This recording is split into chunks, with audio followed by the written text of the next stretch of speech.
بسم اللہ الرحمن الرحیم۔ مشہور جاپانی کہاوت ہے جی، جو کیل زیادہ ابھرا ہوتا ہے ہتھوڑا اس کا مقدر بن جاتا ہے۔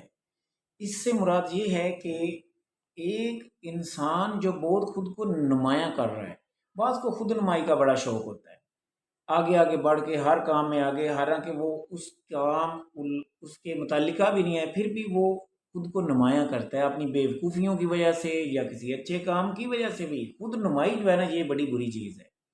تو جو کسی بھی معاملے میں خود کو بہت نمایاں کرے گا، آگے آگے ہوگا، یہ ویسے بھی حاسدوں کی حسد سے بچنا چاہیے۔ خود نمائی کی وجہ سے جب وہ زیادہ نظر آنا شروع ہو جاتا ہے کمیونٹی کے اندر، تو رنگ برنگی مخالفتیں بھی شروع ہو جاتی ہیں، نظریات شروع ہو جاتے ہیں، اس کے بعد باتیں شروع ہو جاتی ہیں۔ سونے جیسا اچھا بندہ بھی ہو، اس کی خیر مخالفتیں ہوں گی۔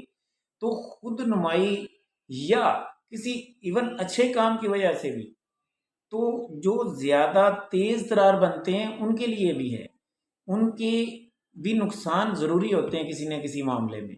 یعنی جو کیل ابھرا ہوا ہے اس پہ تھوڑا کیوں لگے گا؟ کیونکہ باقی تو سارے برابر ہیں، سموتھ ہیں، وہ باقی سے تھوڑا ڈیفرنٹ نظر آ رہا ہے، تھوڑا اس کا مقدر ہے۔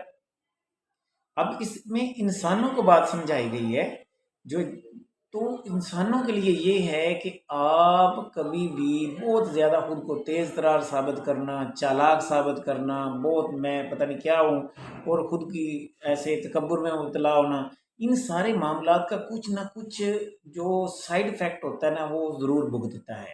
لہٰذا معاشرے میں رہنا ہے ذرا کول ہو کر، بڑے آرام کے ساتھ، دھیمے لہجے سے، اور اس سے آپ آگے زندگی میں بڑھیں گے۔ ورنہ خود نمائی کے چکر میں ایک تو آپ احساس سے کمتری کا شکار ہوتا ہے، جو خود نمائی کرتا ہے اسے شاید اپنی موجودہ کیفیت پہ اتنا اعتماد نہیں ہوتا، اس لیے وہ خود کو بڑھا کر پیش کر رہا ہے یا کسی۔ دوسرا یہ ہے کہ اس کے سائیڈ افیکٹ جو ہے، دوسرے لوگ اسے اچھا نہیں جانیں گے۔ تو کسی کام میں بھی خود کو آپ بیلنس نہیں رکھیں گے تو نقصان اٹھائیں گے، اس کہاوت کا یہ مطلب ہے۔